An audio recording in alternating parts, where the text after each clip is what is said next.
and your screen appears. Perfect. Okay, great. Thank you so much for the introduction, and I'm really honored to be here and be participating in this new program. It's really exciting and just the kind of thing that we need. As you said, we are all learning as we go, so it's great to be able to share amongst ourselves. So I'm going to start with a little bit of context on BCDC and the ART program, talk about a project that we've been working on for the past 3 years that was just released in March, and then give a little bit of context for what this means for where we go next in the Bay Area. And please bear with me because I have 2 programs open so that I can read my notes at the same time as I'm presenting on my screen. So BCDC is a state agency, but we work regionally in the San Francisco Bay. We were established in 1965 as the first coastal management agency in the United States, joined by the California Coastal Commission in 1972 and the State Coastal Conservancy in 1976. And together, these 3 agencies make up the California's Coastal Zone Management Program. So this slide, we love this slide. We show it all the time because it shows the history of why BCDC was created and how our mission is changing. So at the time that BCDC was created, fill to the bay was a serious threat. The bay had been filled since the gold mining days in the 1800s with dirt, sediment, and garbage, so people could create new land to build upon. So BCDC was established to stop filling the bay and protect the natural resources as a public good. So these maps show a really powerful story of what could have been the future of the bay. So the 1965 was when BCDC was created. It shows the extent of fill that existed at that time. And they were anticipating that if the fill was going to continue at that pace, by 2020, the bay would be nothing but a river. That didn't happen, obviously, because BCDC was created, but today we're facing really the opposite problem of why BCDC was created. Instead of the bay getting smaller, rising water levels due to climate change are reshaping the bay and making it larger once again.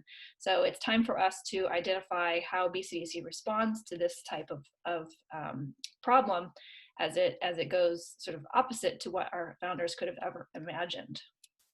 So BCDC has some history of planning for climate change along our bay shoreline. In 2011, we adopted our climate change policies that changed the requirements for how BCDC does permitting along the shoreline. The ART program was founded shortly thereafter. We've worked extensively with our commissioners to establish agency goals and priorities for sea level rise. And we've worked on a number of other projects with our sister agencies in the region, including this Raising the Bar on Regional Resilience, ART Bay Area, which I'll talk about now, Horizon and Plan Bay Area, which I will also talk about, and then Bay Adapt, which I will also talk about. Let's see, I'm trying to get there we go. So the ART program we're part of the planning side, we're non-regulatory side of the agency, and we were developed to help the region understand the risks of sea level rise and flooding, and then support local jurisdictions in their efforts to address these challenges. So over the last decade, the program has developed how-to guides, mostly focused around vulnerability assessment, but moving into adaptation planning. And we've partnered with a number of local, state, and federal agencies to lead actual projects. The bottom right shows the geographic areas where we have done projects in partnership with cities and counties, and provided data and maps on flooding, and conducted extensive research on the topic areas related to sea level rise and flooding that our stakeholders are interested in. So here are 2 of our flood mapping tools that are publicly available. The left is the Bay Shoreline Flood Explorer. It was launched a little over 2 years ago and shows a number of flooding scenarios and has been used really all around the region by anyone from potential homeowner to cities and counties who are doing their own planning. This past year, we launched the ART East Contra Costa Flood Explorer, which shows the interface between the bay and the delta, which the flooding interface is different there, so that's why it's a different Flood Explorer. And all these are available. You can find these online. Just Google Bay Shoreline Flood Explorer or East Contra Costa Flood Explorer.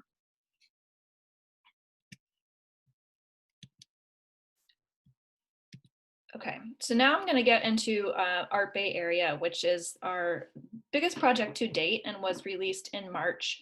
And it's the first time we've looked at a lot of our vulnerabilities and consequences across the region as a whole. The goal was to provide definitive answers about where flooding occurs and at what point, to really underpin regional decision making in our area. A lot of decision making occurs at the local level, but we know that sort of parcel by parcel or even city by city decision making is going to lead to suboptimal adaptation planning.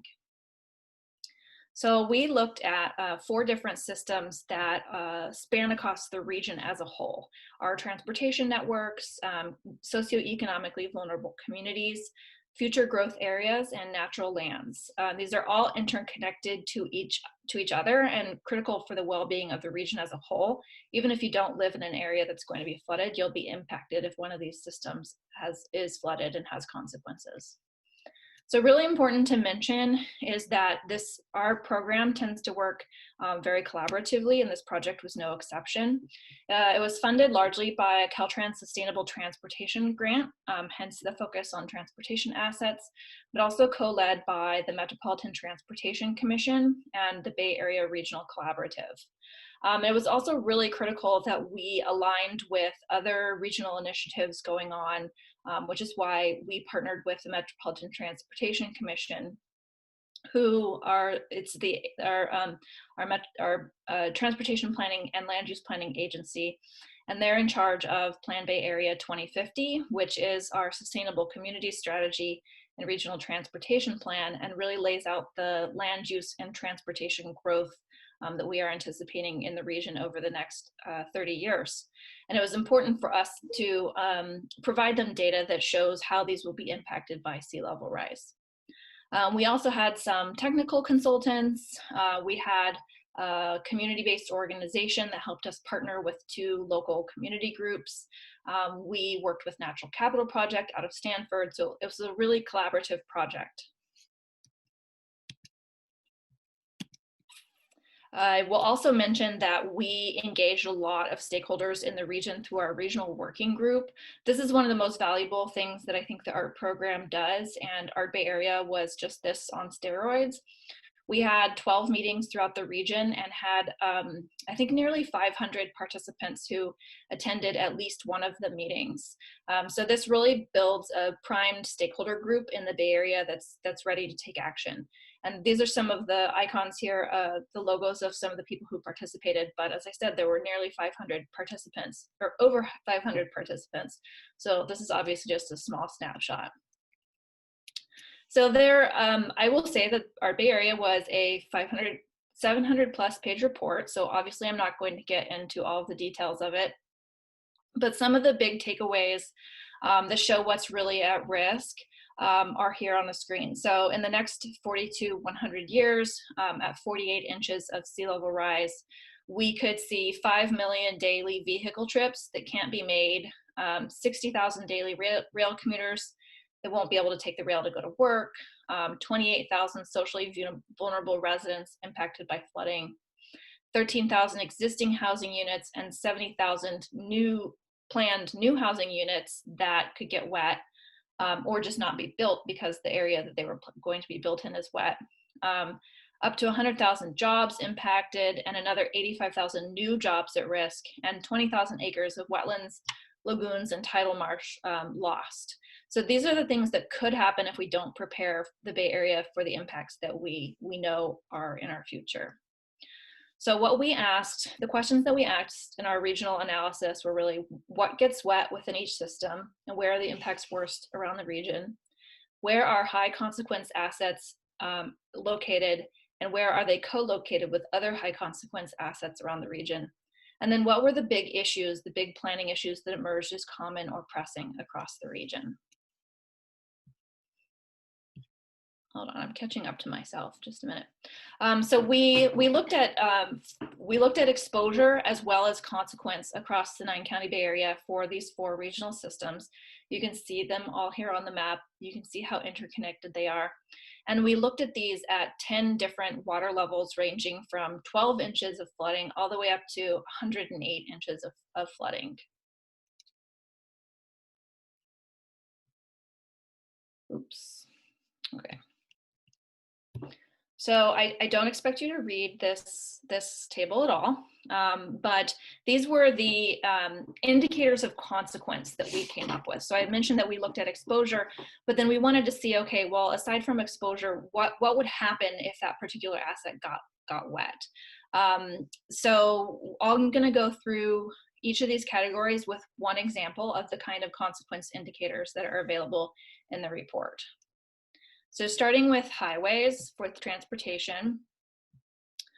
Transportation, we looked at a number of systems from passenger rail lines to highways, high quality bus routes, ferry terminals, airports, seaports, bike trails, hiking trails, etc.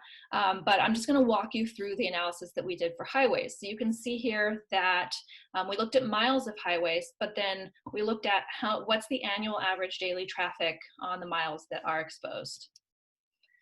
So starting with exposure, you can see here, this graph shows the water level on the x-axis and the number of highway miles flooded in the y-axis.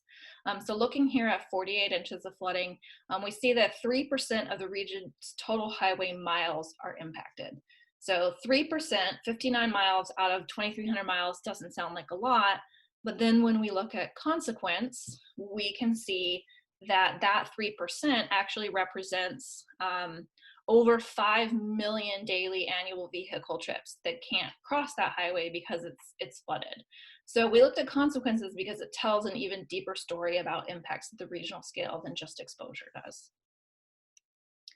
We also looked at where these consequences were occurring. So this table shows what gets wet first and then what gets wet worst. First and worst is sort of a term we used quite a bit when we were developing this project.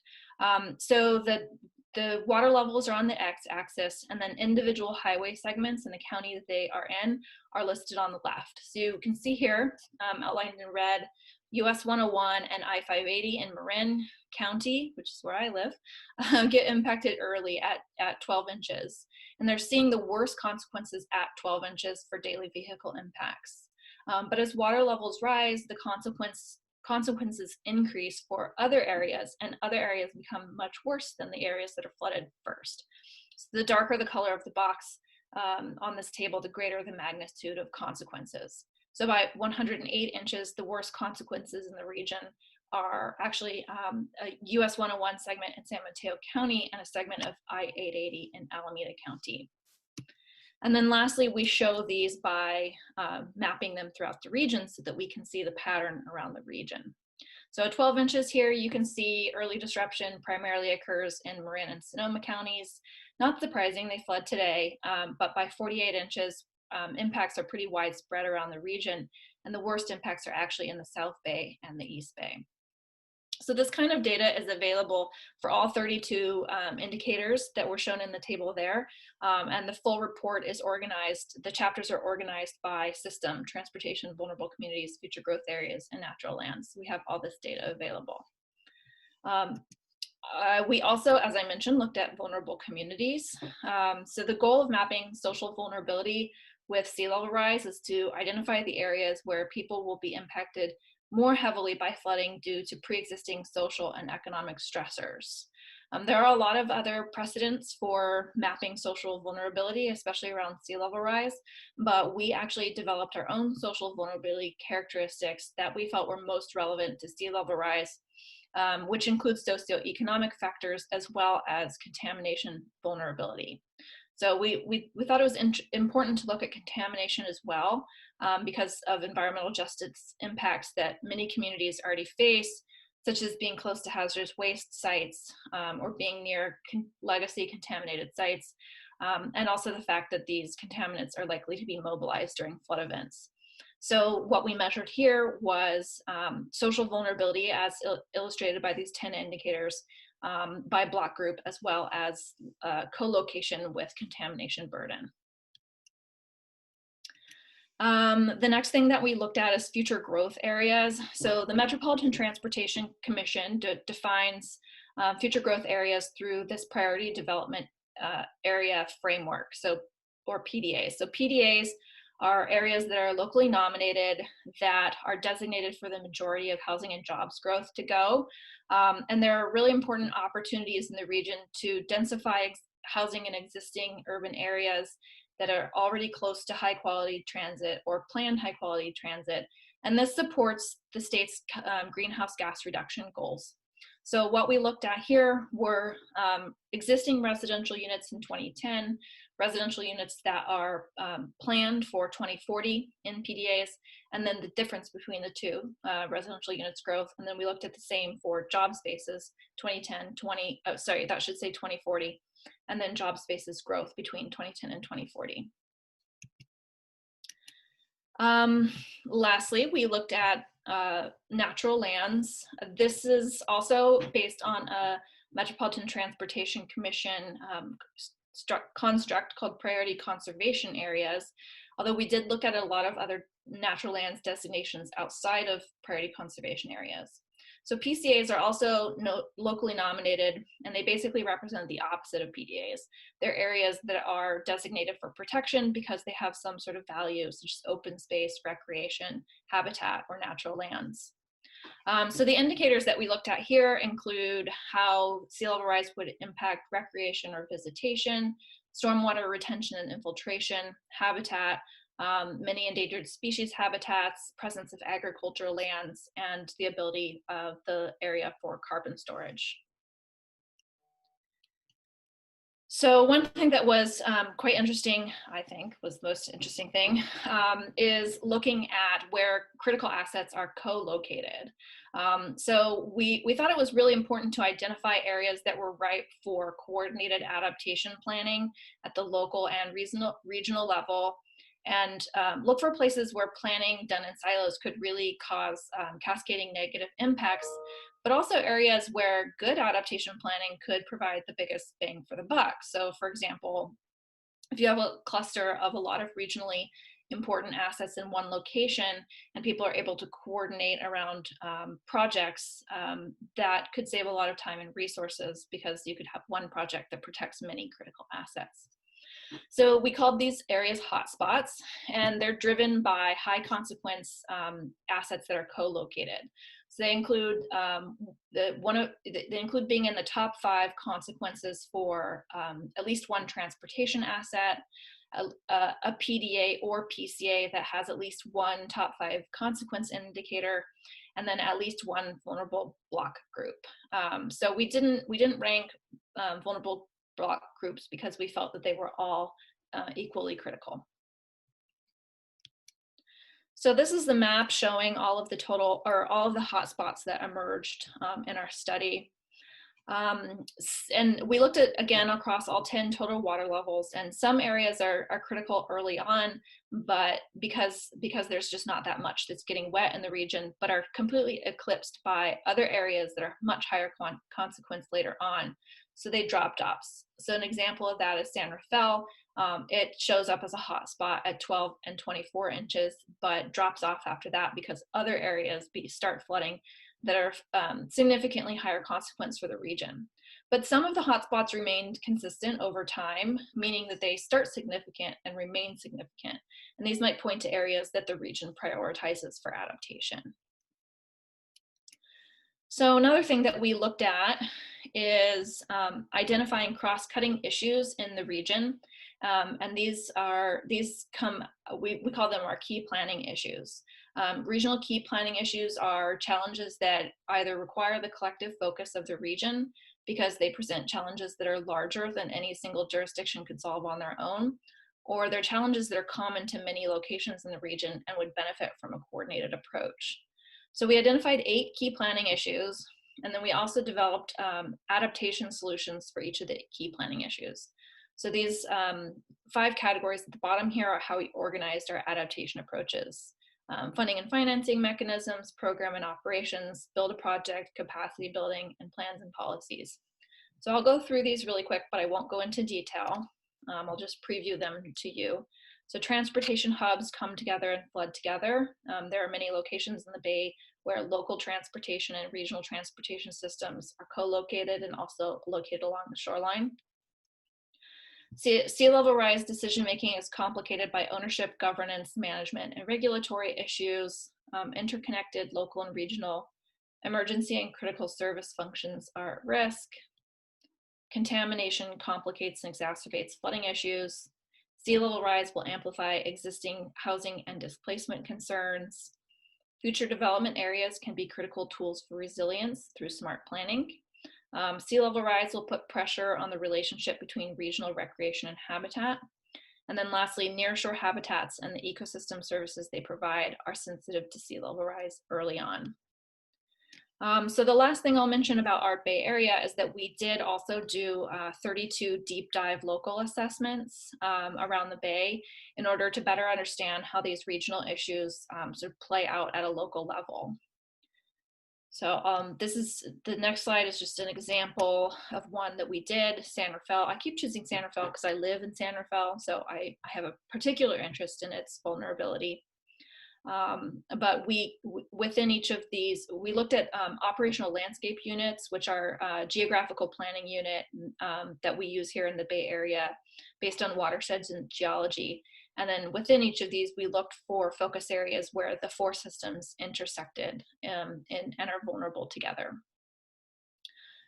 So what our Bay Area does. For the first time in the region, we have definitive answers about what gets wet, where and when, provides a foundation to help guide regional and local planning and decision making. So this study just shows data. It doesn't actually say here and here's what the region needs to do about it. It's helped build networks and local and regional capacity. And as I mentioned before, we're hoping that it would inform regional and local planning, including our Plan Bay Area. It has gotten some media attention despite the fact that we released it a week after we all went into shelter in place. So we're excited that the Bay Area is paying attention to what's going on. It's important for us to be very public about the work that we do so that people understand what the issues are. So where do we go from here? As I mentioned, this is just data. This doesn't actually tell us, it doesn't actually provide consensus on where the region should go. So I think the three main points that I want to make here is, we're already dealing with a huge crisis, one that impacts people now, not at some vague point in the future. We have wildfire, we have housing crises, but we can't let the sea level rise crisis unfold the same way as the crises that we're in right now. We know about it ahead of time. We need to plan for it ahead of time. And it's really critical for us as a region to balance multiple priorities at once. And then this leads to the second point here, which is, we've seen both in the housing crisis as well as in wildfires that if we wait to fix problems, they really reach a crisis tipping point. So we knew ahead of time that we weren't building enough housing, but we didn't build more. We knew the infrastructure was old and in bad condition, and forests were not being managed well, but still dozens of people died and billions of dollars in damages occurred from wildfires over the past couple of years. So the question really is, what's going to push us into action around sea level rise? And what's the cost of inaction? What are the losses if we wait? And then lastly, how do we get to a point of agreement around the region about what our values are and priorities are for adaptation, and how do we make coordinated definitive actions or decisions about action? What do we do next, and what are the roles for all of the local and regional and state agencies to play? So that brings me to our next project that is underway right now, which is called Bay Adapt. So BCDC, with a number of other Bay Area leaders from other regional agencies, NGOs, local governments, private stakeholders, have come together to develop Bay Adapt. So the purpose of this initiative is over the next 6 months to develop and adopt a regional consensus-driven strategy that lays out the actions necessary to adapt the Bay Area to rising sea level, to protect people and the natural and built environment. And the way that we are doing that is through establishing a vision, guiding principles, and then developing 10 to 15 actions that will create a consensus-built joint platform, which will be the roadmap for the region to work towards adaptation together. And this joint platform is being developed through 3 working groups that will identify actions that support regional structures, local planning, and project implementation to advance adaptation, considering a variety of trade-offs and a wide range of solution types. These will come together to the joint platform. This will be signed by our leadership group in the fall, and everybody will make a commitment to move ahead together to implement the actions identified and agreed upon. So that is all I have. I really appreciate your time and attention. This is the link for if you want to download the report. As I mentioned, it's 700 pages plus, but we do have a short report that is 25 pages that summarizes it. And then here's my contact information if you have any additional questions. Dana, thanks so much for joining us and for sharing this. This is, I mean, it's scratching the surface of 700 pages, as you say, but it's no small feat to get through that and give us a sense of some of the questions you were trying to answer. I'd like to open the floor for questions, and we have about 12 minutes for discussion, and then we'll probably stay on a few minutes after the hour for some logistics and planning for those who have time. Yeah, I would have one question to ask. So I'm curious if you are doing any work with other agencies focusing on other climate-induced disasters such as wildfires or extreme heat. You mentioned that we need to prioritize multiple disasters, and so I'm curious if there's any ongoing work on that with BCDC, like maybe with CALE FIRE or other people. We didn't get into any other of the climate-related hazards in this report. And there's actually not, in my mind, there's not enough of a coordinated initiative region-wide around other climate hazards. So the emphasis has really been on shoreline flooding and earthquakes. But there's not enough initiative around that yet at a regional scale. So we know that there are agencies like CALE FIRE who are working with local jurisdictions, but we haven't quite bridged that gap yet. But it's something that we're deeply aware of. And also, interestingly enough, in the Bay Area, wildfire and sea level rise tend to occur in different locations.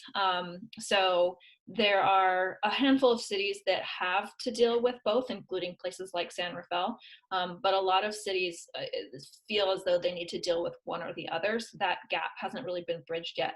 I think one opportunity to do that is through local hazard mitigation planning, which California passed SB 379 a handful of years ago, which links climate adaptation to the local hazard mitigation plan. And that's the space where I see these issues really coming together. Thank you. Hi, this is Courtney Worrell. I'm sorry, I'm on my phone now, but I just have a question. And maybe you said this in the beginning and I missed it, but could you explain again what the impetus was for creating the report? Was it a push through by your organization, your agency itself, or did the push come from other places, or was there legislation that required it, or advocacy on the part of nonprofits, or if you could just explain that? Yeah, I would say the biggest push, there were two, and they were our two project partners. Caltrans was really interested in looking at their networked infrastructure around the region and having a vulnerability assessment done of that in the Bay Area. And we were largely funded by Caltrans. And then it was also to work with Metropolitan Transportation Commission and the Sustainable Community Strategy Plan Bay Area, because they were looking at how to start integrating more hazards into the analysis that they do for future scenario planning. And BCDC had the capacity in the ART program to do that. So both of those together sort of created this concept of a region-wide study. And it was also done in a way that was really similar to smaller vulnerability assessments that ART had done in the past. But we were really curious to see how it all fit together. And a lot of the regional agencies that do planning were not able to see the magnitude of vulnerability and consequence on this bigger scale. They were really seeing it on a piecemeal basis, and we're asking a lot, like, well, what does this add up to? You know, what does this mean for the region as a whole? What are our priority areas in the region? You know, what should the region be paying attention to most? So I'd say there were a number of factors that initiated it, and BCDC sort of had the capacity to respond to those questions. Great, thanks. That's really helpful. Hi, Dana. This is Jeff Onset. Thanks for your great report. I also work for the state over here in Sacramento, so hello.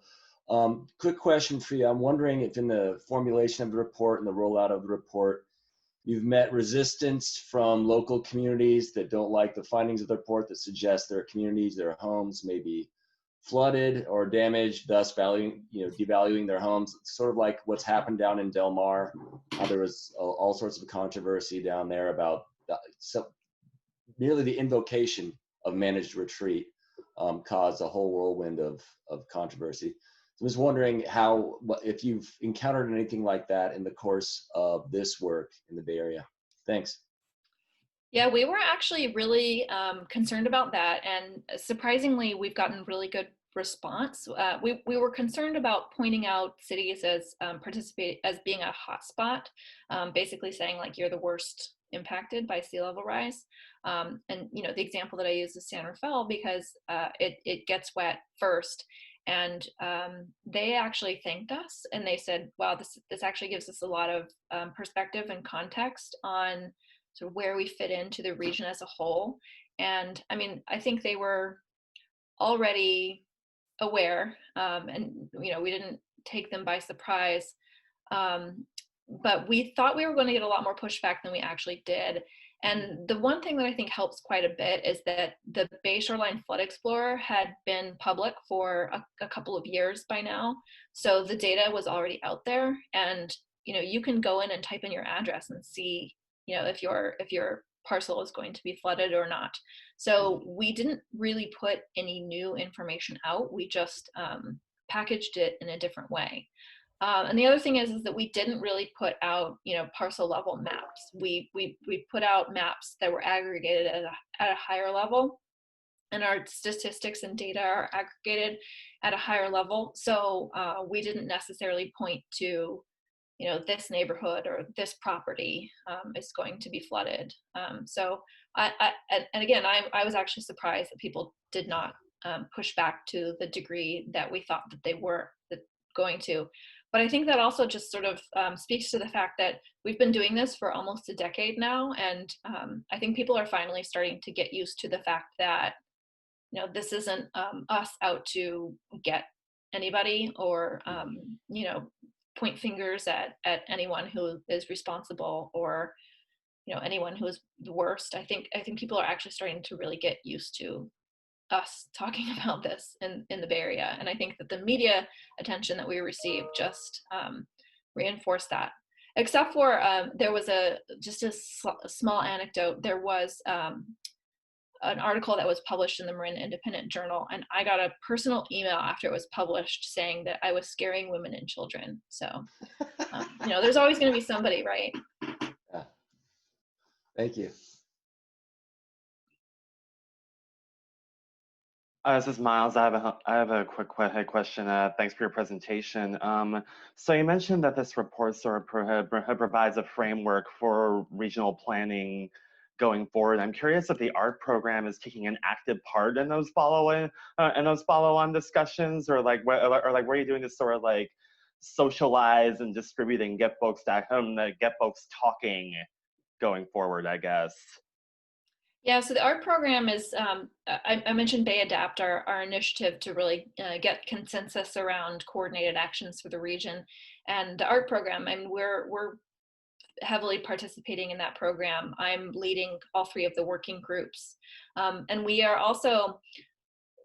had planned this really great outreach campaign where we were going to go to all of these organizations and city and county elected officials and do briefings sort of all over the region.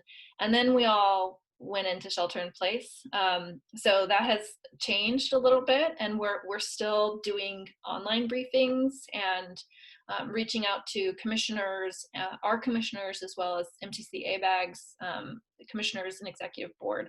So we are doing outreach. It's just looking really different than what we had originally anticipated. And we also, there was actually a big NPR story that was supposed to come out, and that got put on hold because of coronavirus. So it's a little soft. It's a little bit more of a softer launch than I think we had anticipated. Yeah, that makes sense. We're encountering the same with the APGs, so I deeply sympathize. Thanks. I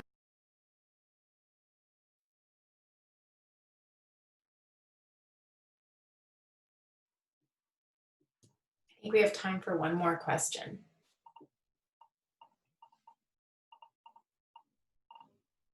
I guess I will ask it if no one else is speaking up. I wonder if you could tell us a little bit about the hotspot analysis, because I think that sounds really fascinating, how you sort of took the initial vulnerability assessment to the next level and what you did when you were zooming in on those areas. Yeah, so I think the thing that I like the most about this report is that we didn't just look at exposure, but we really took it the next level to consequence. Consequence was really what was most critical for identifying the hotspots, because it was like, okay, well, if 95% of the freeway system is flooded, but that only represents 5% of, this is a total hypothetical, by the way, that only represents 5% of the vehicle traffic, does it matter as much? So we sort of intuitively recognized that there were certain pinch points in the region that were most critical. So by identifying these and then ranking them and seeing, like, this is the #1 stretch of freeway that has like the most vehicles that pass over it per day, we just took sort of arbitrarily the top 5 for each of those 32, and then said, well, where is this located in an area that's top 5 for another factor, like future jobs growth or existing housing or something like that. And then we just sort of did a geographic analysis of, are they within a certain radius of one another.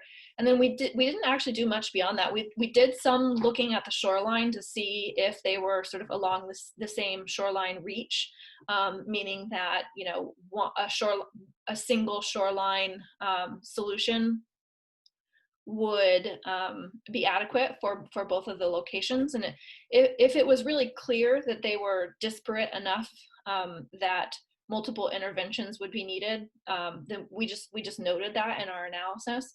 But what we were really excited about is, if you have one spot that has just 3 really high consequence assets, and it makes sense to just, for example, build a seawall, not saying that that's the solution that we should do anywhere or everywhere, then that's obviously a really high priority for the region. So what we really wanted to do through this analysis was just identify some of those just no-brainer locations, because they would provide a big bang for the buck, and kind of cover the disproportionate number of consequences in a single location. And that's the thing that people have been most excited about. And as I said, I was really worried that people would say, like, why'd you say we were in a hotspot? But nobody was surprised by it. And I think people appreciated the interconnectedness of the analysis that we did. Terrific.